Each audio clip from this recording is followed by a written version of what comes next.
Live now welcome to middle education. लीजिए students, finally आप लोग के डिमांड के कारण मैं कक्षा 9वीं की विज्ञान के उन सभी क्वेश्चंस को लेकर के आ चुका हूं जो आपके परीक्षा में 100% पूछा जाएगा।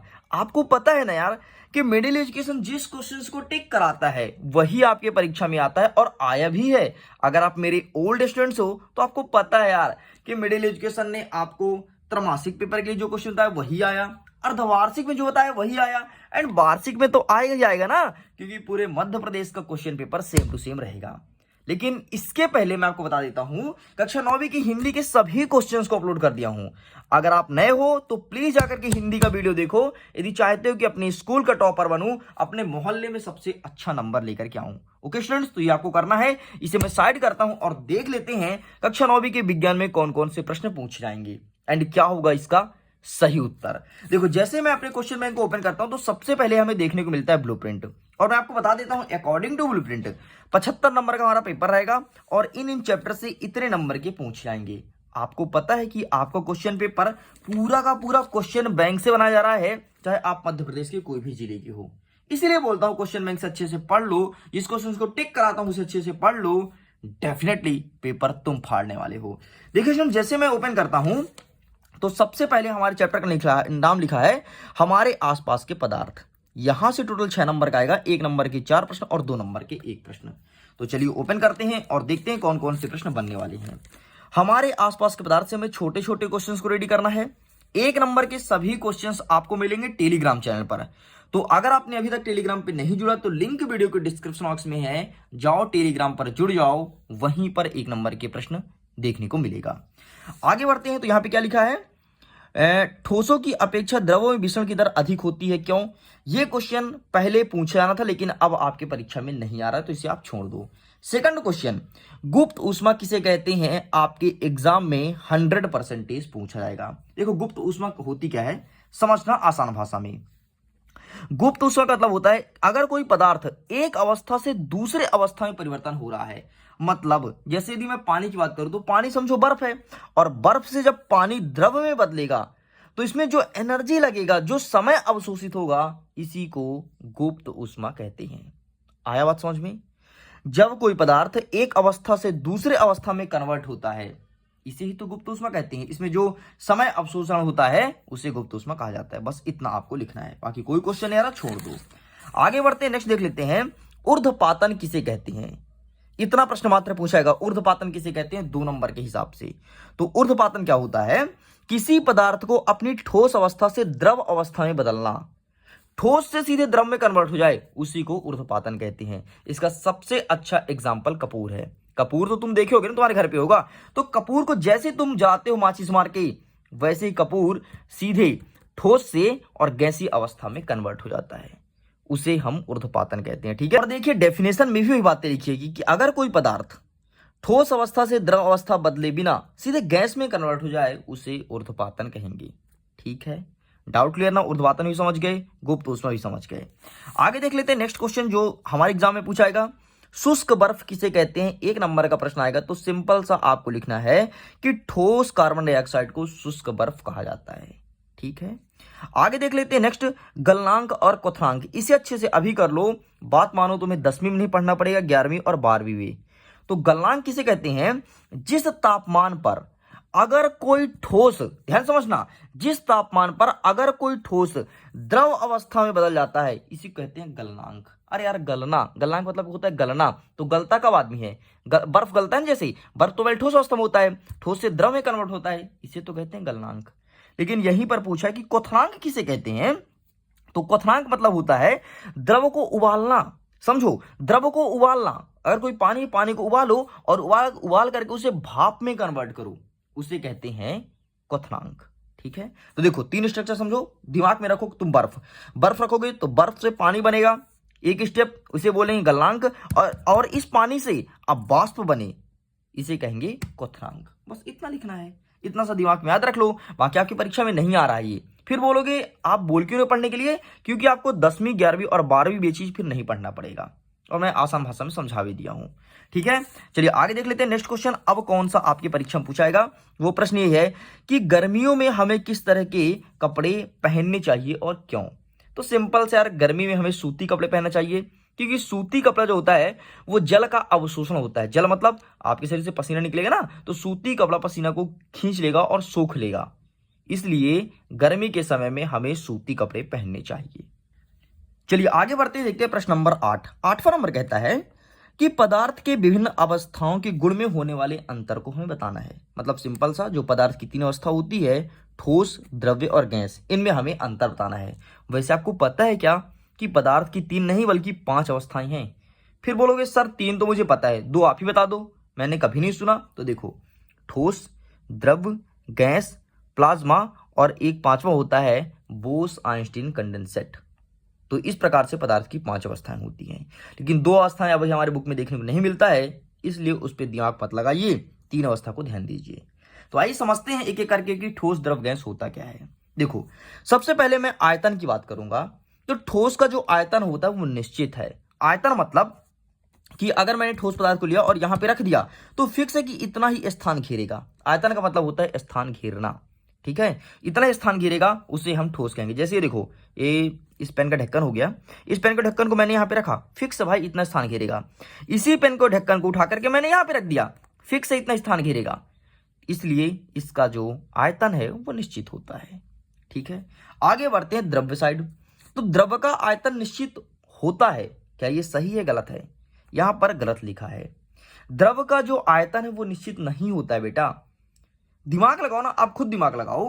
द्रव हो गया पानी, पानी को अगर तुम गिलास में भरे हो तो पानी का आकार जो है वो गिलास के समान हो जाएगा। अगर पानी को तुम किस में भरे हो, कप में भरे हो, तो उसका आकार कप के समान हो जाएगा। तो आयतन निश्चित कैसे हुआ? आयतन मतलब तो स्थान घेरना होता है ना।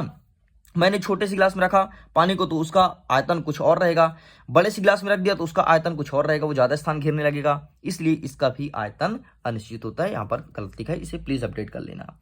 आगे देख लेते हैं गैस। तो गैस का आयतन अनिश्चित होता है, ठीक, ये भी द्रव्य के समान है। गैस को अगर मैंने साइकिल टायर में भरा तो साइकिल टायर के समान हो जाएगा उसका आयतन।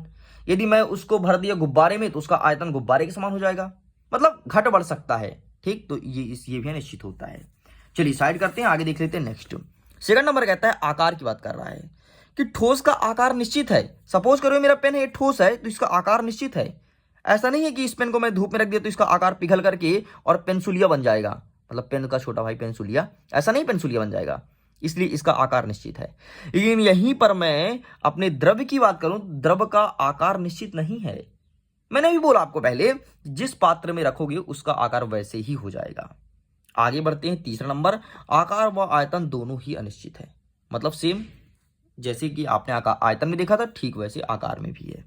आगे देखते हैं नेक्स्ट, तीसरा नंबर, भार होता है।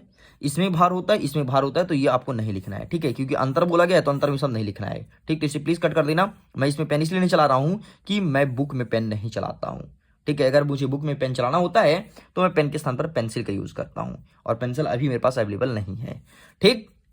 ये 2 अच्छे से करना है, आपके एग्जाम में 2 ही पूछा जाएगा। चलिए आगे बढ़ते हैं, नेक्स्ट क्वेश्चन देख लेते हैं, 13वां नंबर, बर्फ का टुकड़ा जल पर क्यों तैरता है? तो सिंपल सा यार, जो बर्फ का टुकड़ा होता है ना, इसका घनत्व पानी के घनत्व से कम होता है, इसलिए जल का टुकड़ा पानी पे तैरता रहता है। जिस चीज का घनत्व कम होता है वही बर्फ के ऊपर, वही पानी के ऊपर तैरता है, ठीक है। Doubt clear? तो बस इतना आपको लिखना है। चलिए बाकी यहां से कोई भी क्वेश्चन नहीं आ रहा, आप छोड़ दो, कोई दिक्कत नहीं। अगर आप मिडिल एजुकेशन के ऊपर भरोसा करते हो तो डेफिनेटली एग्जाम में तुम्हारे बहुत अच्छे नंबर आएंगे। आगे देखते हैं, अध्याय 2, हमारे आसपास के पदार्थ। यहां से कितने नंबर का पूछाएगा? तो यहां से टोटल 7 नंबर का आएगा। 1 नंबर के 3 प्रश्न और 2 नंबर के 2 प्रश्न। मतलब 2 नंबर के छोटे छोटे वाले प्रश्न को हमें अच्छे से रेडी करना है। चलिए देख लेते हैं कौन कौन से क्वेश्चन बन रहे हैं। सबसे पहले, आसवन विधि क्या है, यह प्रश्न पूछा जाएगा, इसे अच्छे से प्रिपेयर कर लेना। आगे बढ़ते हैं तो क्रोमेटोग्राफी विधि क्या है, और यहीं पर प्रभाजी आसवन किसे कहते हैं, तीनों को अच्छे से पढ़ लेना। आपका पेपर सेटों में देखने को मिलेगा, तो क्या पता आपके सेट में ये आ जाए, लेकिन सभी सेट में क्वेश्चंस आ रहे हैं। आगे देखते हैं नेक्स्ट, धातु एवं अधातु में अंतर लिखो। तो ये रहा आपके सामने धातु, ये रहा अधातु। समझा देता हूं क्या होता है धातु और अधातु। देखो, धातु जो होते हैं वो चमकीले होते हैं, जैसे सोना, चांदी, तांबा, ये सब आपके धातु हैं। लेकिन यहीं पर मैं अधातु की बात करूं तो अधातु नहीं चमकते हैं। देखो ये चमक रहा है क्या पेन? नहीं चमक रहा ना, लेकिन इसका निब देखो, पेन का नीब देखो और ये देखो, पीछे का भाग नहीं चमक रहा है लेकिन आगे का साइन कर रहा है, ये देखो चमक रहा है। ठीक, तो आगे वाला धातु है, पीछे वाला अधातु है। आगे देख लेते हैं, ये चांदी की तरह सफेद और सोने की तरह पीले होते हैं, कौन? धातु। लेकिन अधातु कोई भी रंग के हो सकते हैं। देखो ये हरे रंग का है ये पेन, ठीक है। इसके अलावा यहाँ पर मेरे पास और कोई पेन नहीं, मैं तो आपको दिखाता। सभी का रंग अलग अलग हो सकता है, जिस प्रकार से आप बना चाहो वैसे बना सकते हो। चलिए आगे बढ़ते हैं, नेक्स्ट देखते हैं। ये ताप व विद्युत के सुचालक होते हैं, मतलब इसमें अगर तुम करंट छुआओगे ना तो करंट प्रवाहित होगा, लेकिन इसमें यदि करंट कितो छुआ लो, कितो तुम करंट छुआ लो, प्रवाहित नहीं होना। अब इसे मैं इधर करंट छुआऊंगा, टुकुट टुकुट टुकुट टुक, क्या प्रवाहित होगा? नहीं होगा रे। लेकिन यहीं पर यदि लोहे की छड़ है और उसमें तुम करंट छुआए और लोहे की छड़ को पकड़ लिए, अरे भाई साहब करंट का चमीटा तुमको ही बजेगा। इसलिए कभी ऐसी गलती मत करना बेटा। आगे देखते हैं, ये तन्ने होते हैं। तन्ने का मतलब होता है कि पीटने पर बढ़े। एक बात बताओ, अगर मैं तुमको लोहा दे दिया तो उसको पीट रहे हो पीट रहे हो पीट रहे हो, वो बढ़ जाएगा, उसका आकार तुम परिवर्तन कर सकते हो। लेकिन अगर तुम इस पेन को पीटना स्टार्ट करो तो पेन टूट जाएगा, पूरा धरपच्चे उड़ जाएंगे, इसके बेचारा चिपक जाएगा, लेकिन बढ़ेगा नहीं इसका आकार। ठीक है, तो ये तन्य नहीं होता है। समझ गए ना? देखो वीडियो थोड़ी लॉन्ग जरूर जा रहा है मुझे पता है, लेकिन ये भी है कि आपके कॉन्सेप्ट बहुत मजबूत होंगे। मैं उम्मीद करता हूं कि आपके स्कूल से बेहतर आपको यहीं पर पढ़ा दूं, ताकि कम समय में आप अच्छे मार्क्स गेन कर सको। इसलिए वीडियो को अच्छे से और फुल टाइम देखना पड़ेगा यार। चलिए आगे देखते हैं, 5वां नंबर, ये आघात वर्धनीयता है। आघात वर्धनीयता का मतलब होता है कितना भी कूट लो इसे, कूट लो पीट लो, इसको कुछ नहीं होना, नहीं टूटेगा, बल्कि ये इसका आकार बढ़ते जाएगा। लेकिन यहीं पर मैं अधातु की बात करूं तो ये आघात वर्धनीयता नहीं है, मतलब ये हमारे हथौड़ी की मार नहीं सह सकता ये पेन, लेकिन धातु सह सकता है। ठीक, 5 सफिशिएंट है, आपको लिखना तो 2 ही है, आपकी परीक्षा में 2 ही आएगा, मैं 5 आपको समझा दिया हूं। चलिए आगे देखते हैं, नेक्स्ट भौतिक एवं रासायनिक परिवर्तन के 2 गुण बताना है। तो यहां पर देखो भौतिक परिवर्तन रहा, ये रहा रासायनिक परिवर्तन। भौतिक परिवर्तन क्या होता है, यहां पे लिखा गया है, वह परिवर्तन जिसमें पदार्थ के केवल भौतिक अवस्था में परिवर्तन होता है तथा उसके रासायनिक गुण व अवस्था में कोई परिवर्तन नहीं होता, उसे भौतिक परिवर्तन कहते हैं। मतलब जिसका भौतिक स्वरूप बदले, बाहर का ढांचा बदले, उसे भौतिक परिवर्तन कहते हैं। जैसे ये मेरा पेन गोलाकार है, इसको मैं पीट पीट के इसका आकार को चेंज कर दूं, ठीक, तो इसको चौड़ा बना दूं या फिर एकदम पूरा कूट डालूं, तो इसका स्ट्रक्चर जो चेंज होगा, जो आकृति, उसे कहेंगे भौतिक परिवर्तन। नहीं आना समझ में? अब समझना, ये क्या हो गया, इस पेन का ढक्कनी है, अब इसको मैं चावना स्टार्ट किया अपने दांत से, ठीक है, चावूंगा तो इसका आकार चेंज नहीं हो जाएगा क्या? कुछ ऐसा हो जाएगा, तो इसका अवस्था परिवर्तन हुआ, आकार परिवर्तन हुआ, इसी को तो बोलते हैं भौतिक परिवर्तन। आगे देखते हैं रासायनिक परिवर्तन। रासायनिक परिवर्तन का मतलब ये होता है कि कोई पदार्थ हो, दिखने में आपको सेम टू सेम लगे, लेकिन उसमें केमिकल रिएक्शन हो चुका है, उसे कहेंगे रासायनिक परिवर्तन। यहाँ पे एग्जांपल लिखा है, जैसे लोहे में जंग लगना, लोहे में कितना जंग लग जाए तुमको लोहा लोहा ही दिखेगा, लेकिन जंग तो लग गया ना, उसमें रासायनिक परिवर्तन हुआ, उसमें क्षरण स्टार्ट हो गया। ठीक है, तो इस प्रकार से एग्जांपल्स यहाँ पे लिखे हैं, प्लीज इसे आप देख लीजिएगा। चलिए आगे बढ़ते हैं, नेक्स्ट क्वेश्चन जो आपकी परीक्षा में आ रहा है वो है तत्व एवं यौगिक में अंतर बताइए। तो एक साइड लिखा है तत्व, एक साइड लिखा है यौगिक, इसे अच्छे से पढ़ लीजिएगा। आगे एक और प्रश्न जो आपकी परीक्षा में आ रहा है, मिश्रण एवं यौगिक में अंतर बताइए। तो एक साइड मिश्रण एक साइड यौगिक रहा, इसे अच्छे से देख लेना। अच्छा, मिश्रण और यौगिक में बहुत माइनर अंतर है, छोटे से अंतर है। देखो मिश्रण का मतलब ही मिलाना होता है, यौगिक का मतलब भी मिलाना होता है, लेकिन आपको पता है मिश्रण उसे कहते हैं जब कोई चीज निश्चित मात्रा मिलाई जाए, उसे मिश्रण कहते हैं, और जब कोई चीज अनिश्चित मात्रा मिलाई जाए उसे यौगिक कहते हैं। अभी नहीं आया समझ, मुझे पता है, देखो समझो, सपोज करो कि तुम घर में सब्जी बना रहे हो, ठीक है, सब्जी में तुम्हें मिर्ची कितनी डालनी, नमक कितनी डालनी है, इसका अनुपात फिक्स होता है यार। ऐसा नहीं कि अपन भर दिए, लो एक डिब्बा मिर्ची डाल दी, एक डिब्बा नमक डाल दी, ऐसा क्या हो सकता है? नहीं ना, इसी कहेंगे मिश्रण। लेकिन यौगिक में ऐसा कुछ नहीं होता, जितना मर्जी हो डालो। जैसे तुमने शरबत बनाया अपने घर में, शरबत पानी में शक्कर डाल के, तो शक्कर तुम अपने हिसाब से रखोगे ना। अगर तुम्हें कम मीठा पीना है तो कम शक्कर डालोगे, अधिक मीठा पीना है तो अधिक शक्कर डालोगे, तो बस इसे यौगिक कहते हैं। मैं उम्मीद करता हूँ समझ में आया होगा, बाकी देख सकते हैं, इसका एक फोटो ले लीजिए।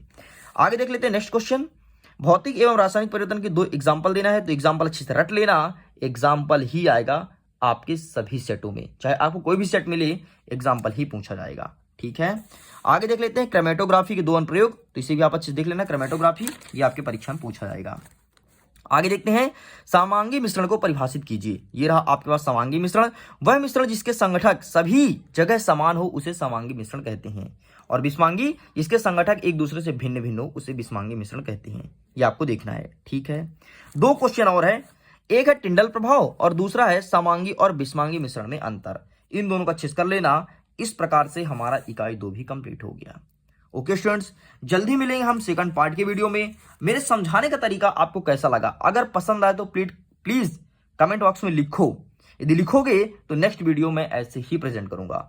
और यदि तुमको चाहिए कि सर मोस्ट टिक करा दो, तो मैं वो भी करा सकता हूं। तो जैसा हो आप कमेंट बॉक्स में लिख करके बता देना, लेकिन बताना जरूर, ताकि आपके साथ साथ सभी बच्चों का हेल्प हो सके। जल्दी मिलते हैं सेकंड पार्ट की वीडियो में, जिसमें कवर करेंगे परमाणु एवं अणु, मतलब इकाई 3 से आगे के सभी क्वेश्चंस को। टेंशन मत लो, कक्षा 9वीं बहुत अच्छे मार्क्स आएंगे तुम्हारे, टॉप कराने की गारंटी मैं लेता हूं, चाहे तुम मध्य प्रदेश के कोई भी जिला से हो। ओके स्टूडेंट्स, मैं वीडियो एंड करता हूं। आपके एग्जाम के लिए ऑल द बेस्ट। जल्दी मिलते हैं सेकंड पार्ट के साथ।